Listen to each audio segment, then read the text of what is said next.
Video کے نیچے subscribe کے بٹن پہ کلک کریں، بیل کے آئیکن پہ کلک کیجئے تاکہ ہر نئی ویڈیو کی نوٹیفیکیشن آپ کو مل جائے۔ مجھے ایک ٹیکسٹ آیا اور انہوں نے یہ پوچھا ہے جو ہم کئی دفعہ بتا چکے ہیں کہ قرض اتارنے کی ترکیب۔ انہوں نے یہ پوچھا ہے کہ میرے پر بہت قرض ہے ذاتی طور پہ، کاروباری طور پہ، اور آپ نے کچھ چیزیں بتائیں جو انہوں نے کی بھی لیکن ان کو اس کا افاقہ نہیں ہوا، تو پوچھ وہ یہ رہے ہیں کہ کوئی ایسی ترکیب بتائیں جو وہ کر سکیں، آسان بھی ہو اور مجرب بھی ہو۔ اچھا، بہت اچھا۔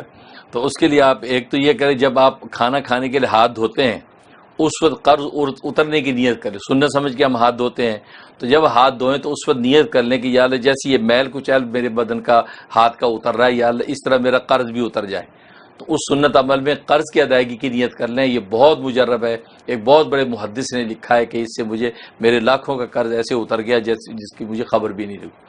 تو یہ آپ شروع کر لیں، اور اس کے علاوہ یا فتاحو، ہر نماز کے بعد 101 دفعہ یا فتاحو پڑھیں، اول آخری 11 مرتبہ درود شریف، اور یہ 71 ڈیز کی نیت سے آپ شروع کر لیں، انشاءاللہ آپ کا قرض بالکل اتر جائے گا۔ میں بھی دل سے دعا کرتا ہوں۔ بہت شکریہ۔